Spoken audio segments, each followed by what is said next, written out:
Hey, everybody, guess what? We are live. It's Jake Hoot, winner of The Voice. How's it going? It's going good. How are you? Good, good. What has life in quarantine been like for you? Life has been very turned upside down, which I mean, life kind of got turned upside down after The Voice. Right.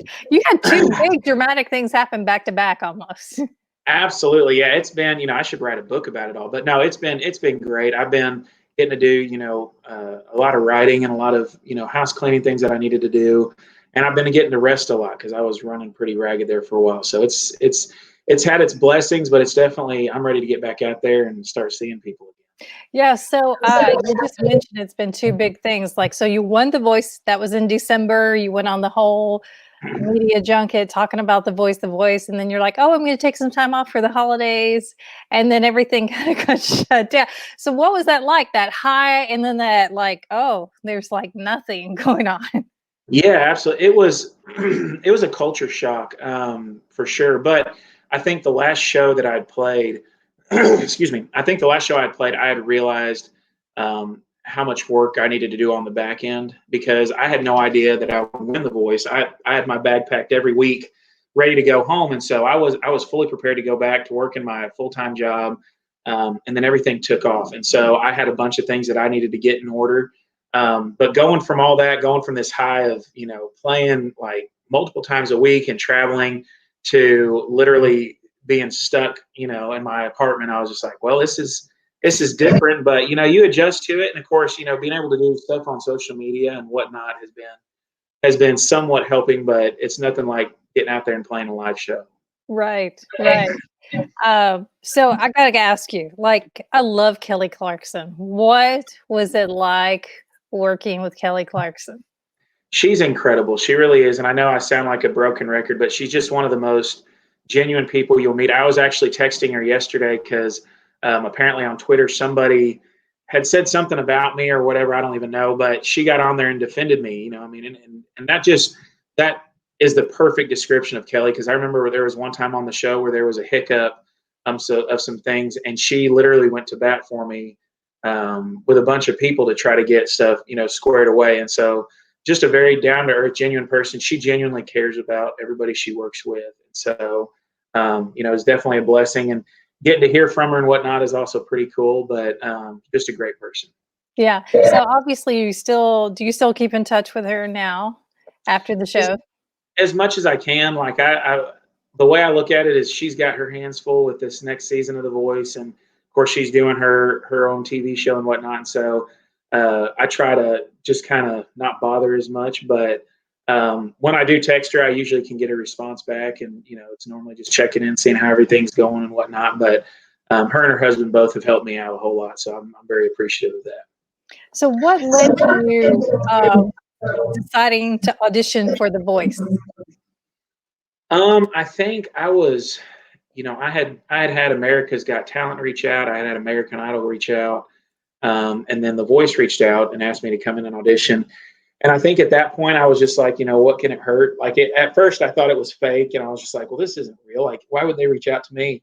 Um, and then, I just thought, well, what can it hurt? What is there to lose? I'm working a good job, and I was making good money, and I was, spending time with my daughter. And so I thought, very worst is they'll tell me no. I'm not going to be on it, and I just go back to the way I was doing stuff, playing shows on the weekends, and but then next thing I know, I'm knee deep in it, and then way over my head in it, and everything else. And so it kind of fast tracked. But it was just, I think it was more of it. I was just like, well, what can it hurt? Why not just go ahead and try it?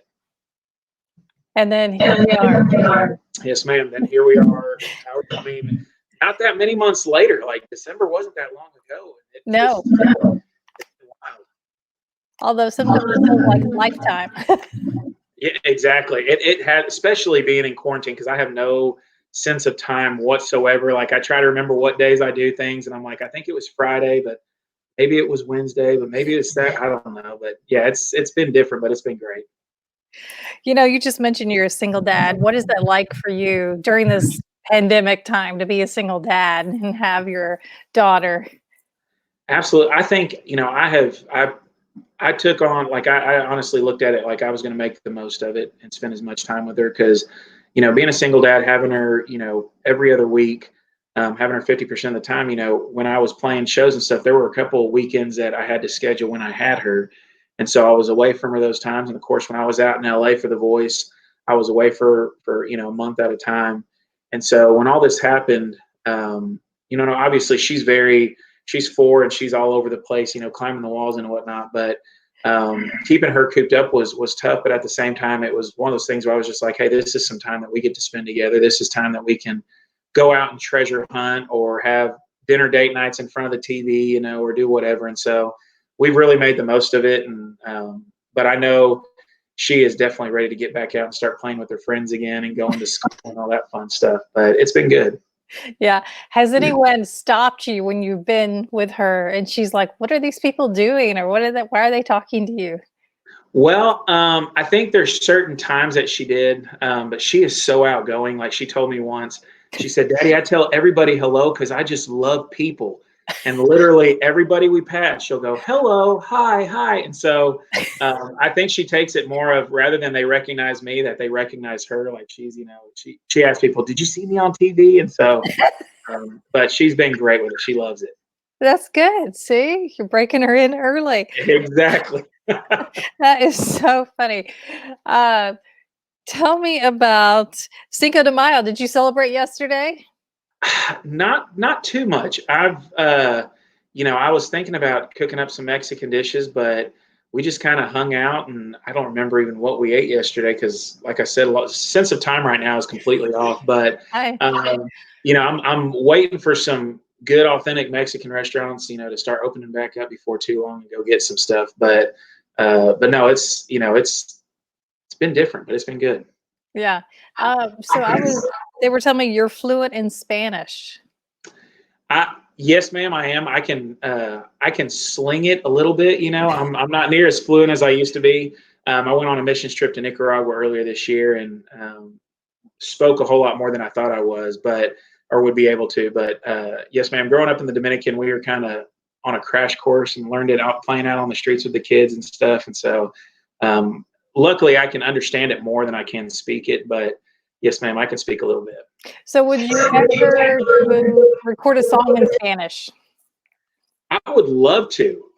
I actually, when I was on the show, I was talking to the guy who, one of the music directors, and I said, I've got a song that's way out of the box. And he said, nothing's out of the box. Like, just go ahead and, and I said, I grew up in the Dominican and, I speak Spanish. I said, what if I played La Bamba and did like a country version of it?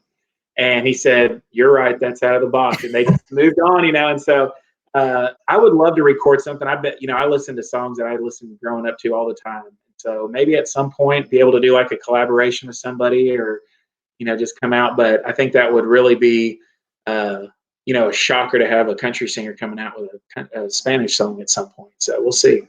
I think there's room for it. Yes, ma'am. Absolutely. I'm down. And collaborations are all the thing right now. Very much so. Yeah, especially now with all the video collaborations you see of people singing together. It's been pretty cool. Yeah. Okay, talking about singing, you got a song for us. Yes, ma'am. I'm going to start off with a song that we just released. It's a song that I co-wrote with Dave Pahanish and Dylan Dixon. It's called Dangerous Thing.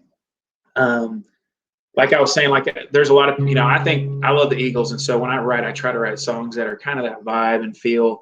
But a lot of people said it sounds like a Ronnie Millsap song. So I don't know, I'll take whatever. But this is Dangerous Thing.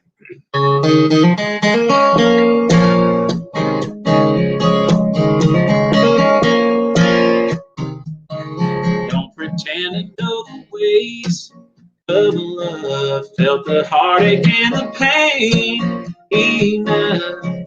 Say beyond a doubt, there'll be times you'd be better without. Let's be real, it just don't work that way. Once you feel it flowing through your veins, trade it to your heart. It's too late, you've gone too far. So they say, love is a dangerous thing. Keep the faith through the fiery rain. It'll get you when you least expect. expect it, yeah, just the same. That's a chance I'd be willing to take with you, honey. Love is a danger, love is a dangerous thing.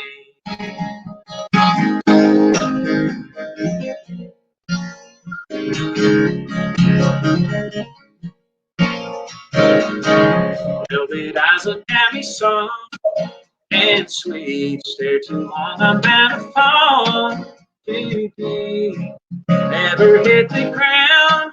We both know it's a long way down. Love is a dangerous thing. If a fade through a fiery rain, it'll get you when you least expect it. Just the same, and a chance I'd be willing to take with you, honey. Love is a danger, love is a dangerous thing. Yeah, we might crash and burn, we both live and learn. Ain't nothing unless we risk it all. 'Cause love is a dangerous thing. People fade through the fiery rain. It'll get you when you least expect it. Just the same, that's a chance I'd be willing to take with you, honey. Love is a danger, love is a dangerous thing. Yeah, love is a danger, love is a dangerous thing.